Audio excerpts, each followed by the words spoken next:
మీ పరిశుద్ధమైన అత్యున్నతమైన నామములకు వందనములు. చల్లని సాయంకాలం పూట మీ మాటలను ధ్యానించడానికి మీరిచ్చిన అవకాశం బట్టి మీకు కృతజ్ఞతాస్తుతులు. మీరిచ్చిన ఈ ఆయుష్ కాలంతో మేము ఎలా బ్రతకాలో గ్రహించండి. ఆ మాటలను మేము ఆలోచన చేయకుండా మాట్లాడుచున్న నాకు సంయోచితమైన జ్ఞానమును ప్రసాదించండి. ఈ ప్రార్థన యేసుక్రీస్తు పేరట బ్రతిమిలాడి వేడుకొంచుకుంటున్నాను మా తండ్రి. ఆమేన్. మంచిది ప్రియమైన దేవుని వాళ్ళారా, కరపత్రికలో ప్రకటన చేసినట్లుగా, ముందుగా ప్రింట్ చేసినట్లుగా సమాజ సంస్కర్తలు ఎలా వస్తారు, సమాజ సంస్కర్తలు ఎలా వస్తారు అన్న ఆలోచనాత్మకమైన అంశాన్ని కొద్ది నిమిషాలు మనం ఆలోచించుద్దాం. సమాజ సంస్కర్తలు అనగానే సమాజంలో మనకు చాలా మంది గుర్తుకొస్తుంటారు. సమాజాన్ని సంస్కరించిన వ్యక్తులు, సమాజాన్ని సంస్కరించిన వ్యక్తులలో కొంతమందిని ముందు చూపిస్తున్నాను. అందులో మొదటి వ్యక్తిగా రాజా రామ్మోహన్ రాయ్. ఒకసారి చూడండి, రాజా రామ్మోహన్ రాయ్ ఇతను ఒక సంఘ సంస్కర్త. సంఘ సంస్కర్త ఈయన ఎలా సమాజాన్ని సంస్కరించాడు, దేని మీద ఇతని ఉద్యమం ప్రారంభించాడు, ఇతనికి ఉద్యమం చేయాలి అని దేన్ని బట్టి ఇన్స్పైర్ అయ్యాడు. బైబిల్ అండి. దేని మీద యుద్ధం చేశాడు అని అంటే సత్యసాగమనం తెలుసు కదండి. భర్త చనిపోతే భార్యను కూడా అదే మండే అగ్గిలో కాల్చి చంపాలి. దురాచారం, భయంకరమైన ఆ దురాచారాన్ని దూరము చేయటానికి రాజా రామ్మోహన్ రాయ్కి ఏది ఇన్స్పైర్ అయింది? బైబిల్ అంటే. బైబిల్ పుట్టుక నుంచి క్రైస్తవుడు కాదు, తర్వాత క్రైస్తవుడిగా మారలేదు. కానీ ఏం చదివాడు? తను చదువుతున్న ఆ విద్య అభ్యాసం చేసేటప్పుడు తనతో ఉన్నటువంటి ఈ బ్రిటిషర్స్ ఎవరైతే ఉన్నారో సహజీవనం గడుపుతున్నప్పుడు, మిత్రులుగా ఉన్నప్పుడు, తనకు చేపట్టినటువంటి ఆ గ్రంథాన్ని ఇతనికి ప్రజెంటేషన్ చేసినప్పుడు దాంట్లో ఉన్న మాటలు చదివాడు రాజా రామ్మోహన్ రాయ్. అతనికి ఒక మాట గుర్తుకొచ్చింది బైబిల్లో. చదువుతున్నప్పుడు ఒక మాట గుర్తుకొచ్చేసింది. చూడండి, మీకు డిస్ప్లే పైన చూపిస్తున్నాను. రాజా రామ్మోహన్ రాయ్ ఒక సంస్కర్త. రోమిలకు రాసిన పత్రిక 7వ అధ్యాయము 2వ వచనం. అతను ఇన్స్పైర్ అయినటువంటి సెంటెన్స్ మీకు చూపిస్తున్నాను. రోమిలకు రాసిన పత్రిక 7వ అధ్యాయము 2-3 వచనాలు ఒకసారి చూద్దాం. రోమిలకు రాసిన పత్రిక 7వ అధ్యాయము 2-3 వచనాలు. భర్త గల స్త్రీ భర్త బ్రతికి ఉన్నంత వరకే ధర్మశాస్త్రము వలన అతనికి బద్ధురాలు. కానీ భర్త చనిపోయిన ఎడల భర్త విషయమైన ధర్మశాస్త్రము నుండి ఆమె విడుదల పొందును. ఈ మాట రాజా రామ్మోహన్ రాయ్ని బాగా ఇన్స్పైర్ చేసింది. ఎందుకయ్యా, చనిపోయాడు కదా, చనిపోయిన వాడు తానంతట తాను వెళ్ళిపోయాడు కదా, ఈవిడని ఎందుకు కాల్చి చంపుతున్నారు?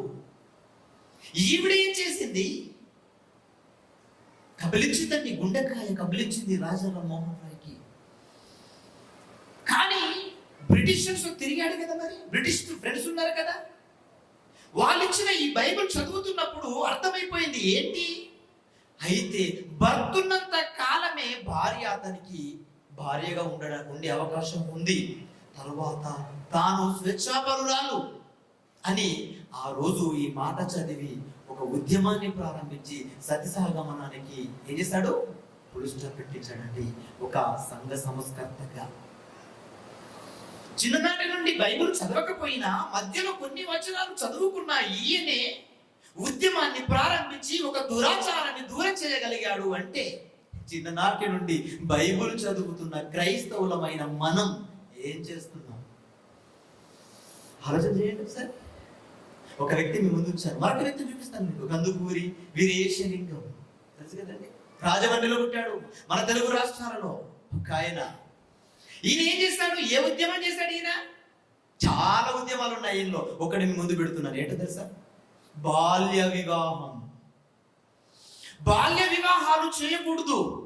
ఎందుకంటే ఆ రోజు ఎటువంటి పరిస్థితులు ఉన్నాయి, సాంఘిక దురాచారాలలో ఎటువంటి పరిస్థితులు ఉన్నాయి, ముసలివారు డబ్బులు ఇచ్చి చిన్నపిల్లలను కొనుక్కుపోయి పెళ్లి చేసుకున్న భయంకరమైన దుర్ఘటనలు జరిగాయి ఆ రోజు. అందులో భాగమే ఈ సత్సంగమనకుడు వచ్చింది. ముసలాయన చనిపోయాడు గనుక ఈమె ఉండడానికి వీలు లేదు, ఈమె ఇంకొక వ్యక్తికి భార్య అవ్వడానికి వీలు లేదు, ఎట్టి పరిస్థితుల్లో ఈమె చచ్చిపోవాలి అని ఆ రోజు ఇవన్నీ కూడా ఆచారాలు వచ్చేస్తాయి. ఆ బాల్య వివాహాలను ఎలాగైనా అరికట్టాలి అని ఒక కంకణాన్ని కట్టుకున్నాడు కందుకూరి వీరేశలింగం. ఎక్కడ ఇన్స్పైర్ అయ్యాడు ఈయన కూడా? ఈయన కూడా ఎవరు ఇన్స్పైర్ చేశారు? ఎలా అసలు ఈ బాల్య వివాహాలను ఆపాలనుకున్నాడు? దేన్ని బట్టి ఆపాలనుకున్నాడు? ఎవరు చెప్పారు ఈయనకి? ఈయన కూడా చదివాడండి బైబిల్ చదివాడు ఈయన కూడా. చూడండి ఒకసారి ఎక్కడ ఇన్స్పైర్ అయ్యాడో చూడండి ఒకసారి. అదే కొరింథీయులకు రాసిన మొదటి పత్రిక 7వ అధ్యాయం 36వ వచనం. కొరింథీయులకు రాసిన మొదటి పత్రిక 7వ అధ్యాయము 36వ వచనం. అయితే ఒకని కుమార్తెకు యేసు ఈడు మించిపోయిన ఎడల, వయస్సు మించిన ఎడల, వయస్సు వచ్చిన ఎడల, తన కుమార్తెకు వయసు వచ్చిందా? అయితే నువ్వేం చేయాలో తెలుసా? ఆమెకు వివాహం వివాహము చేయాలి. ఇది చూశాడండి. అంటే వివాహము చేయాలి అంటే కొంత వయసు ఉండాలి అని ఒక వయసును ఫిక్స్ చేసింది మన గవర్నమెంట్. ఎంత పెళ్ళిడు? ఎంత? 18 సంవత్సరాల అమ్మాయి అయితే 23 సంవత్సరాలు అబ్బాయి, 21 సంవత్సరం అబ్బాయి అయితే ఆచారు 21 సంవత్సరం అమ్మాయి, 23 సంవత్సరాల అబ్బాయి. ఆలోచన చేయండి. ఎందుకయ్యా ఈ డేట్, ఈ ఏజ్ ఫిక్స్ చేశారు? అంటే చిన్నపిల్లలకి పెళ్లిళ్ళు చేయకూడదు, బాల్య వివాహాలు చేయకూడదు. ఇద్దరు సంఘ సంస్కర్తలు మీకు చూపించాను. వీరిద్దరు కూడా బైబిల్ చదివే ఇన్స్పైర్ అయ్యారు. మరొక వ్యక్తిని చూపించమంటారా? ప్రపంచమంతా భారతదేశం ఎస్పెషల్లీ మహాత్ముడు అని పిలుస్తున్నారే, ఎవరైనా? మహాత్మా గాంధీ. ఇతని ఉద్యమం ఏంటి? అహింస. ఏదైనా శాంతియుతంగా పోరాటం చేయాలి అని ఇన్స్పైర్ అయ్యారు. దేన్ని బట్టి?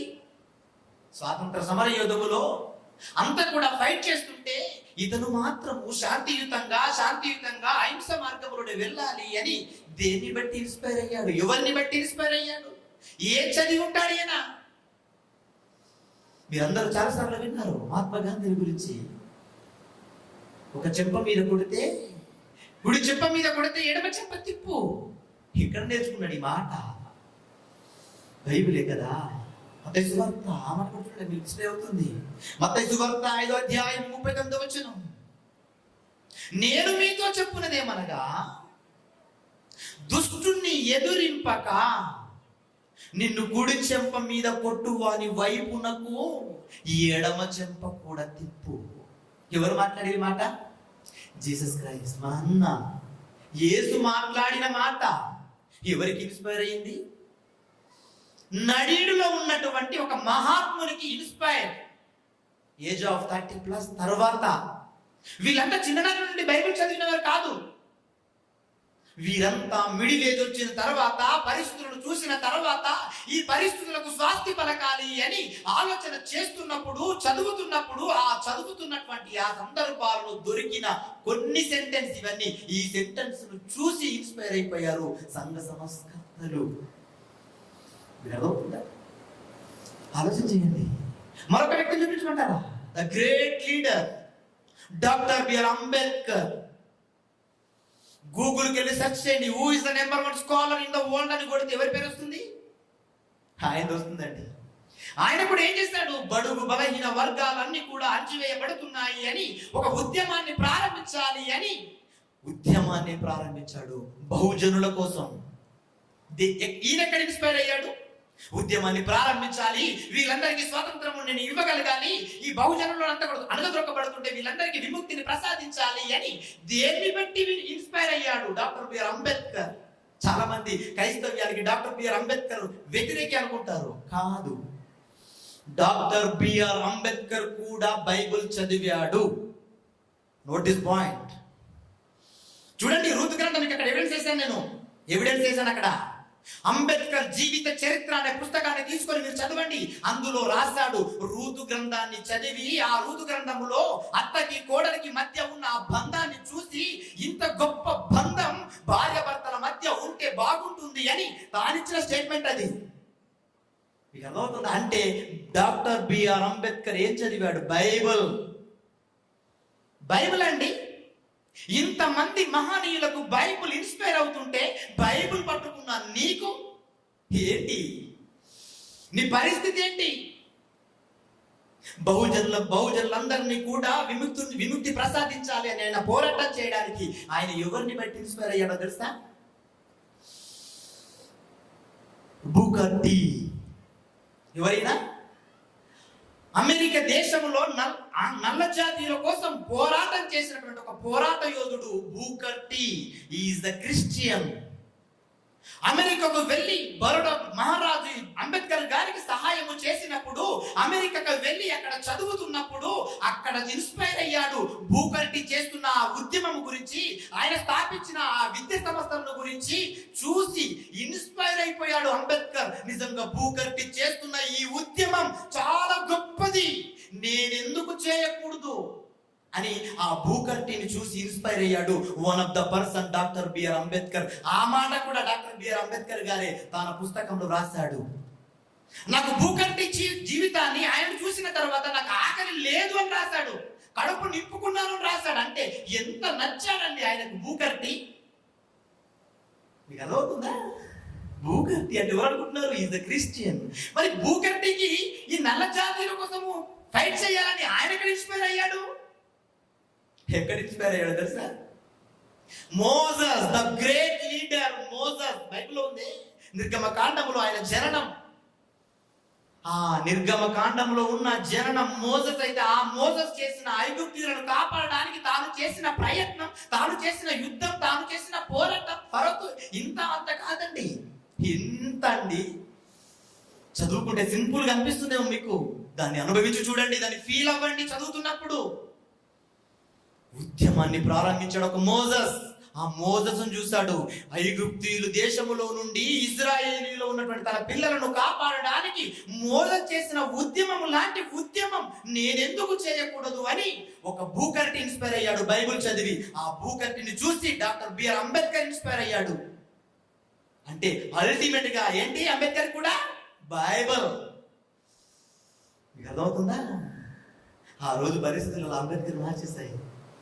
అంటే వీళ్ళందరినీ మీకు ఎందుకు చూపించారంటే, వీరు నిరంతరం బైబిల్ చదివేవారు కాదు, అప్పుడప్పుడు బైబిల్ చదివేవారు వీళ్ళు. అప్పుడప్పుడు అవసరమును బట్టి చదివారు వీళ్ళు. అలా చదివితేనే ఇన్ని మాటలు వారికి ఇన్స్పిరేషన్ ఇస్తుంటే, నిరంతరము క్రైస్తవుడిగా, క్రీస్తును స్వీకరించిన వాడివిగా బైబిల్ పట్టుకున్న నీకు ఎన్ని మాటలు ఇన్స్పైర్ అయ్యాయి? నీ జీవితము ఎలా మారింది? మారిన నీవు నీ పిల్లల్ని ఎలా పెంచాలనుకుంటున్నావు? ఎలా పెంచబోతున్నావు? ఏమైనా ఆలోచన ఉందా? ఉండదు. ఉంటుందా? ఉండదండి. ఆలోచన చేయండి. ఏమిటి ఒక మంచి సందర్భం చూపుతాను బైబిల్ నుంచి. ఇందాక చెప్పాను కదా సంస్కర్తల గురించి. సంస్కర్తలు ఎలా వస్తారో కూడా మీకు చూపిస్తాను నేను. బైబిల్లో ఒక మంచి దంపతులు ఉంటారండి.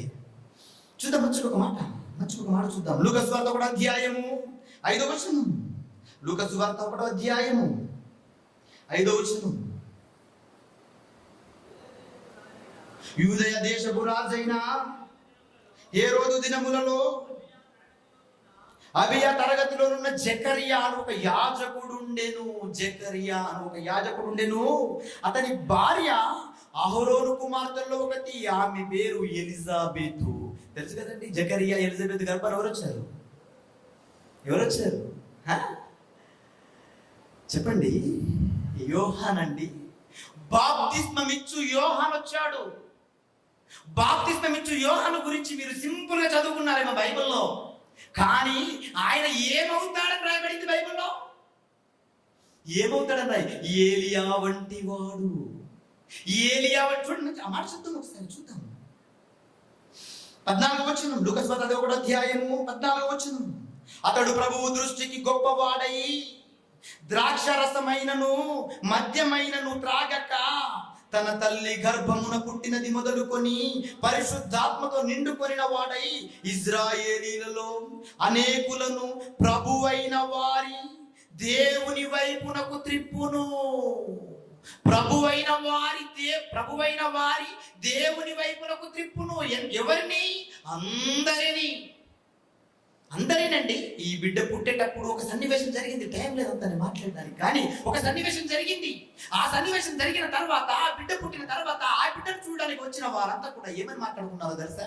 ఈ బిడ్డ పుట్టక ముందే పుడతాడు అని దేవుడితో ప్రత్యక్షంగా మాట్లాడుతుంటే నూరు పోయింది. ఈ బిడ్డ ఎటువంటి వాడగునోనని అందరికి ఒక ఆశ్చర్యం. ఎలా అవుతాడు? ఏమవుతాడు? దేవుడు రాసుకున్న స్క్రిప్ట్ ప్రకారంగా ఎదురించేవాడవుతాడు, హెచ్చరించేవాడవుతాడు, దేవుని వైపు మరలించేవాడవుతాడు అని దేవుడు రాసుకున్నాడు. అలాగే తయారయ్యాడు బాప్తిస్మం ఇచ్చు యోహాను. తాను చేస్తున్న ప్రసంగం చూస్తారా ఎలా ఉంటుందో తెలుసా? ప్రసంగం సాఫ్ట్గా చెప్పాలండి అంటారు చాలా మంది. ఎలా చెప్పాలంటే సాఫ్ట్గా. అయ్యగారు నన్ను చూసే చెప్పారండి, మరి ఇంకెవరు చూసి చెప్పాలి? నా ముందు నువ్వే కదా, నేను చూసి చెప్పకూడదా? చాలా మందికి ఉంటాయి ఇలాగే. ఒక్కరోజు గట్టిగా మాట్లాడి గద్దించానా మరొక వారం రాడు. ఎందుకు? నా మీదనండి ప్రసంగం, మరి నీలో ఉన్నాయి అన్ని లోపాలు, అందుకే నీకే తగిలాయి అన్ని. కానీ హెచ్చరించేవాడుగా ఉండాలి దైవజనుడు. మాకు నేర్పించారంట. అలాగే బోధ ఎలా ఉండాలంట? అధికారము కలిగినదిగా ఉండాలన్నాడు. యేసు అలాగే చేశాడు. ఇక బాప్తిస్మం ఇచ్చు యోహాను కూడా ఏం చేస్తున్నాడు చూడండి. చూస్తారా ఒక మంచి మాట చివరిగా ముగించేస్తున్నాను. లూకా సువార్త 3వ అధ్యాయం 7వ వచనం. లూకా సువార్త 3వ అధ్యాయము 7వ వచనం. అతడు లూకా సువార్త 3వ అధ్యాయము 7వ వచనం.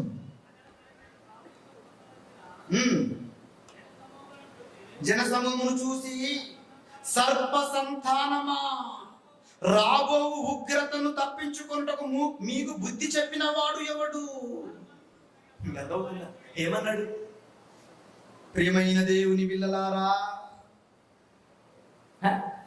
అలాగే పట్టున్నాడు. అలాగే మనం ప్రబోధించాడా? లేదే. ఏమంటున్నాడు? సర్ప సంతానమా. మనం ఏమేమన్నామనుకోండి. ఇప్పుడు ఇక్కడ ఎందుకు ఇంతమంది లేరనుకుంటున్నారు? మీ డాడీ గారు, మీ తండ్రి గారు తిడతారండి మమ్మల్ని. ఏం చేయాలి మరి తిట్టక? నువ్వు చేసే ఈ పనికి మాలిన మాటలను, పనికి మాలిన పనులను చూసి తిట్టక నేను చేయాలి? ముద్దు పెట్టుకోవాలా? ఆయన నిన్ను కాదు కదా తిట్టేది, తప్పు చేసిన వాడిని కదా. తప్పు చేసిన వాడికి రోషం రావాలి కదా. నీకెందుకు అయ్యా రోషం? రోజు బైబిల్లో ఉందండి, దేవుడు యేసు అయినా బాప్తిస్మం ఇచ్చు యోహాను అయినా ఎలా మాట్లాడుతున్నాడు చూడండి. సర్ప సంతానమా, రాబో ఉగ్రత నుండి మిమ్మల్ని కాపాడువాడు ఎవడు? ఎవడు మిమ్మల్ని కాపాడాలి? మారు మనసుకు తగిన ఫలములను మీరు ఫలించుడి అని ప్రసంగాన్ని ఎత్తుకున్నాడండి. ఎత్తుకున్న తర్వాత ఎవరు వచ్చారు చూడండి కంటిన్యూషన్ లో. మారు మనసుకు తగిన ఫలములు ఫలించుడి. అబ్రహాము మాకు తండ్రి అని మీలో మీరు అనుకున్న మొదలు పెట్టుకొనవద్దు. దేవుడి ఈ రాళ్ల వలన అబ్రహామునకు పిల్లలను పుట్టింపగలని మీతో చెప్పుచున్నాను. ఇప్పుడే గొడ్డలి చెట్ల వేరును ఉంచబడి ఉన్నది కనుక మంచి ఫలములు ఫలించి ప్రతి చెట్టు నరకబడి అగ్నిలో వేయబడి అని చెప్పాను. అందుకు జనులు అలాగైతే ప్రసంగించాడా? ప్రసంగించిన తర్వాత భయం ప్రారంభమైపోయింది జనులలో, అలచడి ప్రారంభమైపోయింది. ఏంటి ఇలా మాట్లాడుతున్నాడు? ఇంత భయంకరంగా మాట్లాడుతున్నాడండి. ప్రేమ లేదని అనుకునే వాళ్ళు భయపడిపోయారు. అయితే మేమేం చేయాలి? చెప్పు. మేమేం చేస్తే బాగుంటుంది? మేమేం చేస్తే తప్పించబడతాం? ఏం చేస్తే మా ఉగ్రత మా మీదికి రాదు? మాకు తెలియపరచు అని జనులంతా వచ్చేసారు. ఎవరి దగ్గరికి? ద గ్రేట్ సంస్కారవంతుడైన యోహాన్ వచ్చేసారు. వచ్చి అడుగుతున్నారు, మేమేం చెయ్యాలి? ఇప్పుడు చెప్తున్నాడు చూడండి, సంస్కరిస్తున్నాడు సమాజాన్ని. ఎలా సంస్కరిస్తున్నాడు చూడండి. బ్రహ్మాండంగా ఉంటుంది ఆ సెంటెన్స్. నిజంగా ప్రతి అధికారికి అది అవసరం. బ్రహ్మాండంగా సంస్కరిస్తున్నాడు. సంస్కారవంతులు ఇలా వస్తారు చూడండి. ఈయనను చూసి మనం నేర్చుకోవాలి. ఎలా సంస్కరిస్తున్నాడు చూడండి. ఏం చెప్తున్నాడు? 12వ వచనం, 11వ వచనం. 2 అంగీలు గలవాడు ఏమీ లేని వానికి ఇయ్యవలెను. అబ్బా, ఏంటండి 2 చొక్కాలు ఉన్నాయా నీకు? అయితే నువ్వేం చేయాలి తెలుసా? ఒక చొక్కాయి లేని వానికి ఇవ్వు. ఎవరండి ఈరోజు సహాయం చేస్తున్నావా? సమాజంలో బట్టలు లేని వారికి బట్టలు పంచుతున్నావా? అన్నం లేని వారికి అన్నం పెడుతున్నావా? నీడ లేని వారికి నీడిస్తున్నావా? గూడు లేని వారికి గూడిస్తున్నావా? ఏం చేస్తున్నావు? పైగా పేరును మేము సమాజ సంస్కర్తలం. కాదు, సమాజాన్ని సంస్కరించాలి అంటే అది ఎవరి వల్ల పాసిబుల్ అవుతుందో తెలుసా? బైబుల్ పట్టుకున్న మీ వల్ల, మీ గర్భాన పుడుతున్న మీ పిల్లల వల్ల అవ్వాలి. కానీ అలా మారట్లేదే మీరు. అందుకేనండి దేవుడు బాధపడుతున్నాడు. చూడండి ఏం చెప్తున్నాడు, అంగీలు లేని వాడికి అంగి ఇవ్వండి. ఇంకేమంటున్నాడు, ఆహారము లేని వానికి ఆహారం ఇవ్వండి. ఇంకేమంటున్నాడు, ఇంకే చెప్తున్నాడు చూడండి. ఏంటండి బైబిల్ చదవండి కదా. ఆహారం గలవాడు అలాగే చేయవలనని వారితో చెప్పిను. 12వ వచనం, సుంకరులను బాప్తిస్మం పొందవచ్చి బోధకుడా మేమేమి చేయవలనని అతనిని అడగగా అతడు మీకు నిర్ణయింపబడిన దానికంటే ఎక్కువ తీసుకొనవద్దని వారితో చెప్పారు. ఎవరి సుంకరులు? ట్యాక్స్ వసూలు చేసేవారు. వచ్చేసారు వీళ్ళంతా, అడుగుతున్నారు, వసూలు చేసేస్తున్నారు. వాళ్ళకి చెబుతున్నాడు, ఇగో జాగ్రత్త, మీకు ఏదైతే నిర్ణయింపబడిందో అది మాత్రమే తీసుకోవాలి. అంటే లంచాలు తీసుకోకూడదు, అక్రమంగా దోచుకోకూడదు. సంస్కరిస్తున్నాడా? అదండి సంస్కరించటం. ఈ రోజు మనం సంస్కరిస్తున్నామా? మనం ఇస్తాం జేబులో నుంచి తీసి లంచాలు.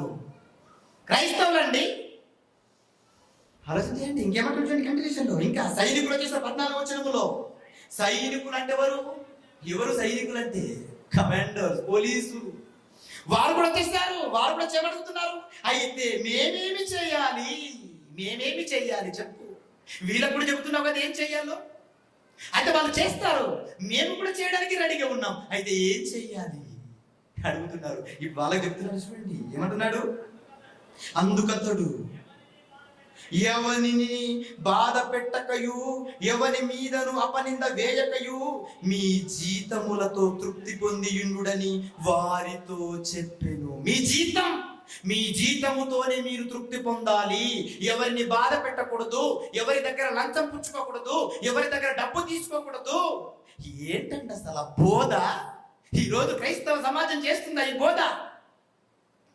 మీరు ఆలోచన చేయండి. ఎవరు చెబుతున్నారు, ఎవరు నేర్పిస్తున్నారు? ఒక జకరియా, ఒక ఎలిజబెత్ గర్భాన పుట్టిన ఒక గొప్ప వ్యక్తి బాప్తిస్మం ఇచ్చి యోహాను సంస్కారవంతుడు అయ్యాడు అంటే ఒక జకరియా కావచ్చు, ఒక ఎలిజబెత్ ఎంత కష్టతరంగా ఉన్నారో తెలుసా వీళ్ళు దేవుని కోసం. వీళ్ళు దేవుని సన్నిధిలో ధూపం వేయవారండి, భయభక్తులు కలిగి ఉన్నవారండి. వారి గురించి రాయబడింది బైబిల్లో. అంటే తల్లిదండ్రులైన వీరు భయము భక్తి కలిగి ఉండటం వలన వారి గర్భాన ఒక సంస్కారవంతుడు వచ్చాడు.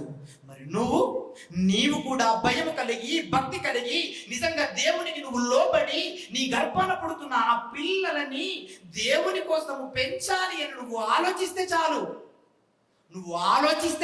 జస్ట్ ఆలోచన థింక్ చేయి. ఒక్క సెకండ్ కూర్చో. 24 గంటల్లో సమయం అంతా నీదే కదా, నీకోసమే నువ్వు వాడుకుంటున్నావు కదా. నువ్వు వాడుకుంటున్న ఈ సమయంలో ఒక్క నిమిషం కూర్చొని నేను దేవుని కోసం ఏం చేస్తున్నాను అని నువ్వు ఆలోచన చేస్తే నిజంగా నువ్వు సంస్కారవంతుడు అవుతావు. నీ గర్భాన పుడుతున్న పిల్లలు సంస్కారవంతులు అవుతారు. ఆలోచిస్తున్నారా అసలు ఎప్పుడైనా? లేదండి. సోమవారం నుంచి శనివారం వరకు మన పిల్లల మీద మనం బిజీ ఉంటానే. ఏదవుతుందా? ఒక్క సంస్కారవంతుని మీకు చూపించాను, మరొక సంస్కారవంతుని చూపించమంటారా? ఒకే సెకండ్ లో చూపించేస్తాను. ఎవరో తెలుసా ఆయన? ద గ్రేట్ పర్సన్, ప్రపంచానికి మార్గదర్శి. Who is that person? Jesus Christ. Yes అండి. యోహాను గారు ఎలాగైతే సంస్కరించాడో అంతకు రెట్టింపు సంస్కారవంతుల్ని తయారు చేసినటువంటి మహానీయుడు జీసస్ క్రైస్ట్ అండి. ఆయన దగ్గరికి వచ్చేసి ఒక బ్యాచ్. ఎవరో తెలుసా? వ్యభిచారము చేస్తూ ఉండగా పట్టుబడ్డారండి. పట్టుబడితే ఆవిడని తీసుకొచ్చేస్తారు. పట్టు విడువక అడుగుతున్నారు యేసుని, ఏమని? ఇగో ఈమె ధర్మశాస్త్రంలో రాయబడింది కదా, వ్యభిచారం చేస్తున్నప్పుడు పట్టుబడితే చంపాలని రాళ్లతో కొట్టి. ఇప్పుడు ఏం చేయమంటావు అని అడిగి వదిలేయలేదు. ఏం చేశారంట? పట్టు విడువక అని రాయబడింది బైబిల్లో. పట్టు విడువక అడుగుతున్నారండి. ఏం చెప్తాడో చూద్దాం. మరి ఈ పురుషుడు ఎటు పోయిండు? వ్యభిచారము చేయుచూ ఉండగంటే లైవ్ కదా, మరి పురుషుడు కూడా తీసుకురావాలి కదా. ఈయనెక్కడికి పారిపోయాడు? వదిలేస్తారండి, స్వాదప్రియుడు కదండి, వదిలేస్తారు. ఈ స్త్రీని పట్టుకొచ్చారు పక్షపాతంతో. ఇక బోధకుల దగ్గరికి తీసుకొచ్చేసి, యేసు దగ్గరికి తీసుకొచ్చేసి పట్టు విడవక అడుగుతున్నారు. ఏం చెయ్యాలి? నువ్వు చెప్పు. యేసు ప్రారంభించాడు సంస్కరించటం. ఏం చెప్తున్నాడు తెలుసా? మీలో పాపము చేయని వాడు ఎవడైనా ఉన్నాడా? ఉంటే ఒకవేళ, ఎవడు లేడని నాకు తెలుసు, ఎవరు లేరని నాకు తెలుసు, యేసుకు తెలుసా మాట. అందుకే చెప్పేస్తున్నాడు, మీలో పాపము చేయని వారు ఎవరైనా ఉంటే మొట్టమొదటి రాయి ఆమె మీద వేయండి.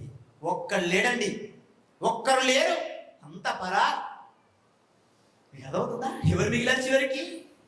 బట్టలు లేకుండా చిందర వందరంగా ఉన్న ఆ స్త్రీ సగ బట్టలు లేకుండా ఒక అమ్మ ఆకారంలో అందమైన అవయవాలతో అలా ఉంటే నిజంగా పురుషుడు ఎలా చలించిపోతాడు తెలుసా?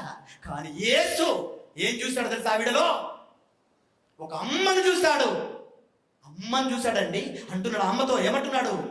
అమ్మా నువ్వు మాట్లాడగలవా? నీ సొంత చెల్లెని తప్ప ఏ స్త్రీని చెల్లె భావంతో చూడలేదు సమాజం. కానీ ఏమని ప్రతిజ్ఞ చేస్తారు వీళ్ళు? భారతదేశం నా మాతృభూమి, భారతీయులంతా. ఎక్కడ నెరవేరింది నీ జీవితంలో మాట? నెరవేరాలి. ఆలోచన చేయండి. ఆ యేసు చెప్పిన ఎన్నో సూచనలు ఉన్నాయి ఈ సమాజానికి. ఎన్ని సూచనలు తెలుసా? ఆయన రాకడ సూచనలు ఎన్నో చెప్పాడు, ఎన్నో జాగ్రత్తలు చెప్పాడు, ఎన్నో ముఖ్యాంశాలు చెప్పాడు. ఇప్పటికి కూడా ప్రపంచంలో అలజడి ప్రారంభం అవ్వట్లేదు, ఇప్పటికి కూడా ప్రపంచంలో మార్పు రావటం లేదు. అందుకేనండి అద్భుతమైన టైటిల్ మేము ముందుంచాం. ఏంటో తెలుసా? సూచనలు గుర్తుపట్టారా? ఈ సూచనలైనా మీరు విన్న తర్వాత మీ మనసులు మారకపోతే మిమ్మల్ని బాగు చేసే నాదులు ఉండరు అన్న నోట అద్భుతమైన మాటలు వింటాం. ఆ సమయం లేదు, క్షమించండి, ప్రార్థించుకుంటాం. దయాకరికరం కలిగిన మా పరలోకపు తండ్రి, మీ పరిశుద్ధమైన అత్యున్నతమైన నామములకు వందనాలు.